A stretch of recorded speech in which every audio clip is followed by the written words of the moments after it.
ছাত্র আন্দোলনের প্রতি সেনাবাহিনীর যারা জুনিয়র অফিসার রয়েছেন তাদের একটা সমর্থন রয়েছে। এখন এই হাসিনা এবং এই রয়ের লোকজন যারা রয়েছেন তারা কিন্তু চাচ্ছেন যে কারা সেনাবাহিনীর এই সৎ অফিসার যারা এই রেজিমটির বিরুদ্ধে, তাদেরকে এখন আইডেন্টিফাই করা প্রয়োজন এবং তাদের বিরুদ্ধে শাস্তিমূলক ব্যবস্থা নেওয়া প্রয়োজন। ওই কুটচালের অংশ হিসেবেই কিন্তু আগামীকাল দুপুর 1টায় এই মত বিনিময় সভার আয়োজন করা হয়েছে, যেখানে এই ওয়াকারের মতো একজন ব্যক্তি তিনি তাদেরকে বলবেন যে দেশের অবস্থা কি আপনারা তো জানেন, আপনাদের মত কি আপনারা বলুন। তখন আবেগের বশবর্তী হয়ে আমার দেশপ্রেমিক সেনাবাহিনীর অনেক সদস্য রয়েছেন যারা ওয়াকারকে বলবেন যে আপনি তো জানেন স্যার দেশের অবস্থা কি, we should take the right step, এবং সেনাবাহিনীর যেটা ভূমিকা নেয়ার আপনি নেন। তো আমি তাদেরকে বলবো বিনয়ের সাথে, আপনারা এই আবেগটা প্রদর্শন করবেন না আগামীকাল ওয়াকারের সামনে, এই 4 স্টার জেনারেল ওয়াকারের সামনে আপনারা এই আবেগের বহিঃপ্রকাশটা করবেন না। কারণ আগামীকালের এই মত বিনিময় সভাটা রয়ের ইন্ধনে একটা চক্রান্ত, যেখানে ওয়াকারকে নির্দেশনা দেওয়া হয়েছে যে আপনি এই মত বিনিময় সভার নাম করে একটা তালিকা করবেন যেখানে কারা কারা এই হাসিনা শাসনের অবসান চেয়ে আপনাকে বার্তা দেবে, তাদের একটা তালিকা করেন এবং তাদের বিরুদ্ধে একটা শাস্তিমূলক ব্যবস্থা গ্রহণ করেন। এজন্যই কিন্তু এই মত বিনিময় সভার আয়োজন করা হয়েছে। তো আমি আমার দেশপ্রেমিক সেনাবাহিনীর যারা কর্মকর্তা রয়েছেন তাদেরকে আমি বলবো যে আপনারা এই ফাঁদে পা দেবেন না। এটা একটা ট্র্যাপ আপনাদের জন্য। ওই 1-11 সময় যেটা করা হয়েছিল, ওই 57 জন, 1-11 পরে 57 জন সেনা কর্মকর্তাকে হত্যা করার পরে যেভাবে মত বিনিময় সভার নামে আপনাদেরকে চিহ্নিত করা হয়েছিল যে কারা কারা তখন শেখ হাসিনার উপর চড়াও হয়েছিলেন, তাদেরকে যেভাবে শাস্তি দেওয়া হয়েছিল, ঠিক একই কায়দায় আগামীকাল আপনারা যারা যারা শেখ হাসিনার বিরুদ্ধে কথাবার্তা বলবেন তাদের বিরুদ্ধে একটা শাস্তি যাতে নিতে পারে এবং তাদেরকে যাতে চিহ্নিত করতে পারে যে হু আর দে। এজন্যই কিন্তু এই মত বিনিময় সবার নামে একটি ট্র্যাপ আপনাদের জন্য করা হচ্ছে। তো এখন আপনারা তাহলে হয়তো বলতে পারেন যে তাহলে আমরা করবো কি, আমরা তো দেশকে ভালোবাসি, আমাদের করণীয় কি? তো আমি আপনাদেরকে বলতে চাই যে আপনাদের করণীয় হচ্ছে আপনারা এভাবে আইডেন্টিফাইড হয়ে যান না, তাদের ট্র্যাপে ধরা দিয়েন না। আপনারা যেটা করার, আপনারা কালকে প্রকাশ্যে মুখে না বলে আপনারা আপনাদের কাজের মাধ্যমে করেন। অর্থাৎ আপনাদেরকে যখন রাস্তায় নামানো হবে আবার ছাত্রদেরকে দমন করার জন্য, আপনারা কেউ ছাত্রদের উপর গুলি চালাবেন না। আপনারা যদি কেউ গুলি না চালান, কেউ যদি আদেশ না মানেন, কয়জনের বিরুদ্ধে শাস্তিমূলক ব্যবস্থা নেবে?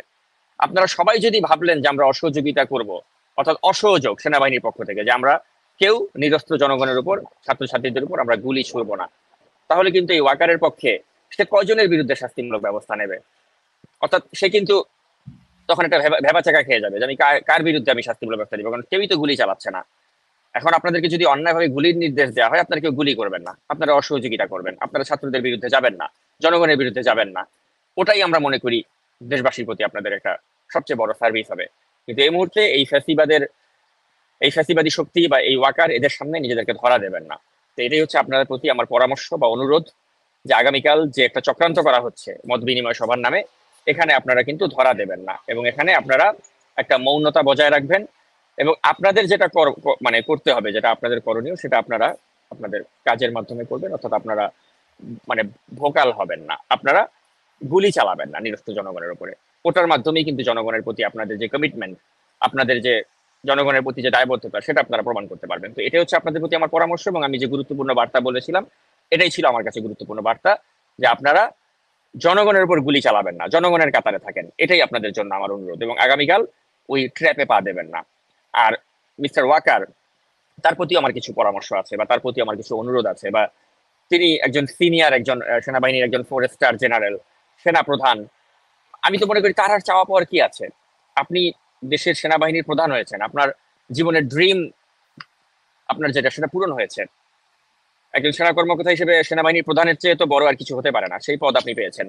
তো আপনার তো আর চাওয়া পাওয়ার কিছু থাকতে পারে না জীবন, আল্লাহ আপনাকে অনেক কিছু দিয়েছে। আপনার হার্টের সমস্যা, আপনার হার্টে বাল্ব লাগানো হয়েছে, এই অবস্থাতেও আপনি, যেহেতু শেখ হাসিনা আত্মীয়, তাই মানে টেকনিক্যালি আপনি কোয়ালিফাইড না মানে এই পদের জন্য, তারপরেও আপনাকে কিন্তু কোয়ালিফাইড বানানো হয়েছে, কারণ শেখ হাসিনা আপনার প্রতি আস্থা পেয়েছেন যে আপনাকে সেনাপ্রধান করলে তার ক্ষমতাচ্যুত হওয়ার সম্ভাবনা থাকবে না, আপনি তার বিরুদ্ধে বিদ্রোহ করবেন না। এই ভরসাতেই আপনাকে সেনাপ্রধান করা হয়েছে।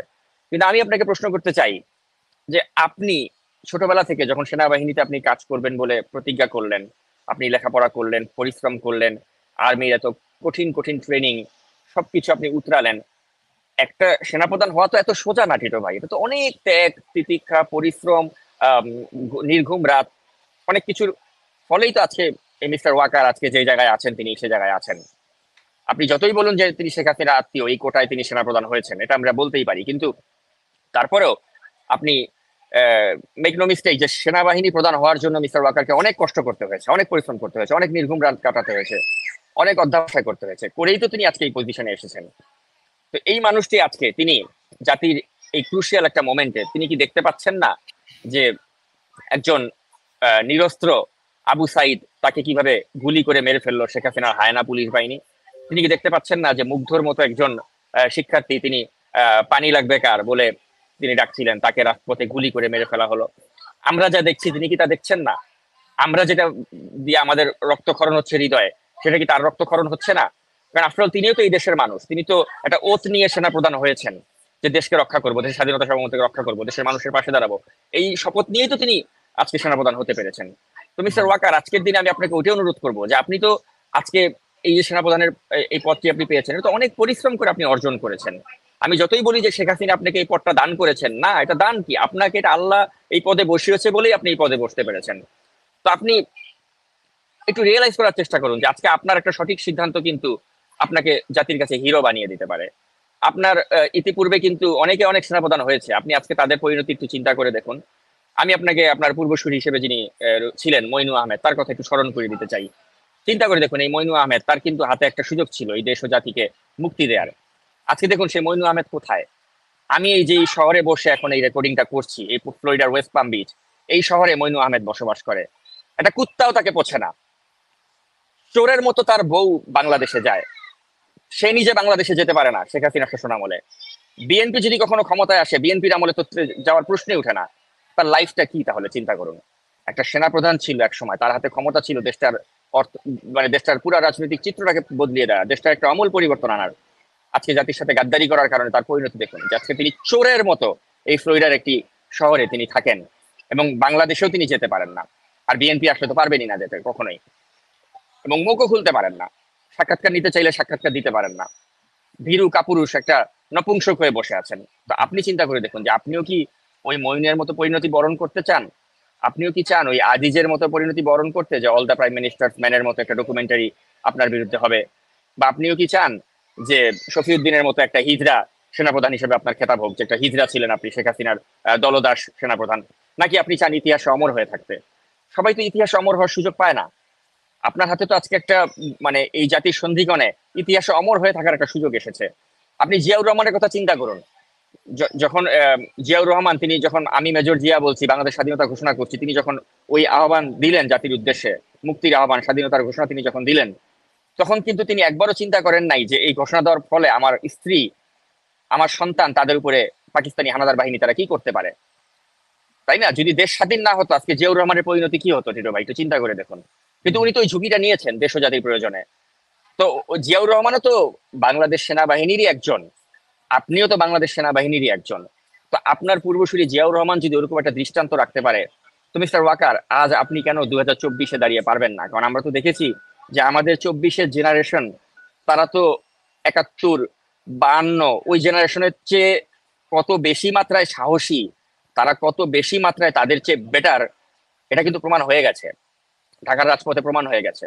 আমাদের যাদের মনে সংশয় ছিল যে এই জেনারেশন হচ্ছে ফেসবুক জেনারেশন, এই জেনারেশন হচ্ছে টিকটক জেনারেশন, এই জেনারেশন রাজপথে নামে না, এই জেনারেশনের সাহস নেই, আমাদের সবাইকে ভুল প্রমাণ করিয়ে দিয়ে তারা প্রমাণ করলো যে ইতিহাসের সর্বকালের সবচেয়ে সাহসী জেনারেশন যদি কেউ থেকে থাকে, সেটা হচ্ছে আমাদের এই বর্তমান 2024-এর জেনারেশন।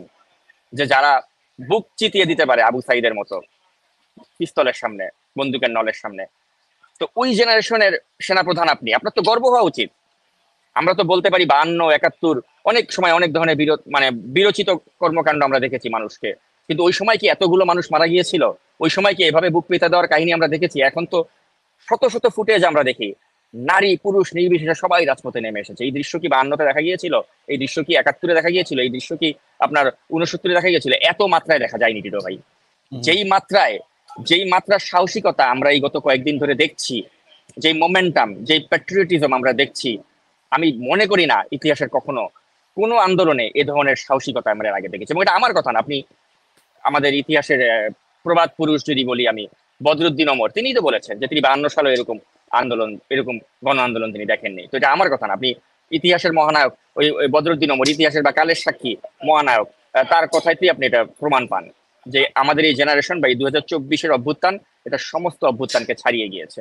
তো সে কারণে আমি বলতে চাই যে সেই হিসাবে আমাদের বর্তমান যিনি সেনাপ্রধান রয়েছেন মিস্টার ওয়াকার, আপনার কাছে কিন্তু এটা অনেক বড় একটা সুযোগ যে আপনি এই জেনারেশনের কাছে আপনি মহানায়ক হতে পারেন। আপনাকে নিয়ে আমরা যতই গালাগালি করি যে আপনি সেনাবাহিনী প্রধান বা আপনার বাহিনীকে সেনাবাহিনী বলা হচ্ছে, যত কিছুই অপবাদ আপনাকে দেওয়া হয়েছে বা দেওয়া হচ্ছে বা গালাগালি করা হচ্ছে, এক এক নিমিষে সবকিছু আমরা ভুলে যেতে পারি আপনার একটা সঠিক পদক্ষেপের কারণে। আপনি একটা সঠিক পদক্ষেপ নিন, ইতিহাসে অমর হয়ে থাকবেন। আর যদি তা না করে, যেটা আমরা ধারণা করছি যে আগামীকাল আপনি মত বিনিময় সভার নামে একটা তামাশা করতে যাচ্ছেন, তাই যদি করেন তাহলে ওই যে ইতিহাসে আস্থা করে নিক্ষিপ্ত হবেন। এখন আপনি চিন্তা করে দেখুন যে আপনি কি ওই আজিজের মতো আস্থা করে নিক্ষিপ্ত হতে চান, নাকি আপনি হিরো হতে চান? আমি এটা নিয়ে আমাদের ওই যে মশিউর রহমান মামুন ভাই, তার সাথে এই বিষয়ে কথা বলছিলাম যে মামুন ভাই, মিস্টার ওয়াকার উনি কি হিরো হবেন নাকি উনি জিরো হবেন, আপনার কি মনে হয়? তখন মামুন ভাই আমাকে বললো কি যে দেখো সাকিব, আসলে ওই নিজে যদি কেউ হিরো হইতে পারে, অন্য কাউরে কেউ হিরো রাখে না। তো তো হুম। কথাটা খুব ইঙ্গিতপূর্ণ ছিল। তিনি বললেন যে দেখো, ওয়াকার তো চাইলে নিজেই হিরো হইতে পারে, ও কেন আরেকজনকে হিরো মানবে?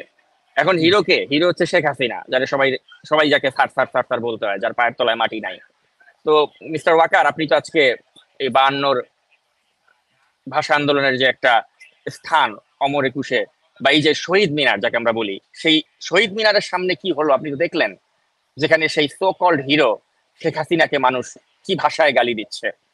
তো এখন ওই বেটিকে ক্ষমতায় রক্ষা করার জন্য আপনি ঢাল হিসেবে কাজ করবেন, আপনি তার লেসপেন্সার হিসেবে কাজ করবেন, নাকি আপনি ইতিহাসের মহানায়ক হিসেবে ওই বেটির যেটা প্রাপ্য ওইটা ওই বেটিকে আপনি বুঝাই দিবেন? সিদ্ধান্ত আপনার।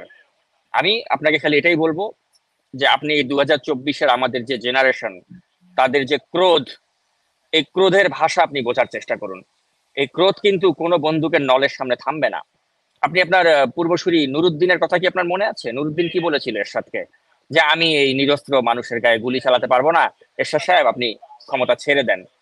যদিও এরশাদকে আমরা বলি বিশ্ব বেহায়া, অনেক কিছু বলি, কিন্তু এরশাদ কিন্তু নুরুদ্দিনের ডাকে সাড়া দিয়ে কিন্তু ক্ষমতা ছেড়ে দিয়েছিলেন। এখন শেখ হাসিনার মতো একটা বেশ্যা, মতিউর রহমান রেন্টুর ভাষায়, মানে এরকম জঘন্য একজন মহিলা, তিনি মানে তিনি আসলে ক্ষমতা ছাড়বেন কিনা আপনি আহ্বান দিলে আমি জানি না, but you know what to do.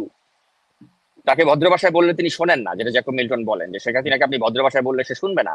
আপনি হয়তো শেখ হাসিনাকে যদি নুরুদ্দিন যেটা এরশাদকে বলেছিল যে আমি নিরস্ত্র জনগণের উপরে গুলি চালাতে পারবো না, আপনি ক্ষমতা ছেড়ে দেন, এরশাদ ছেড়ে দিয়েছে। কিন্তু আপনি যদি এই একই কথা যদি হাসিনাকে বলেন, হাসিনা সেটা শুনবে? এটা আমি মনে করি না। কিন্তু কি করে শোনাতে হয় এটা আপনি আমার থেকে ভালো জানেন, কারণ আপনি সেনাপ্রধান, আপনি অনেক ব্যাটেল ফিল্ডে আপনি আপনি ছিলেন, আপনি জানেন কি করতে হয়।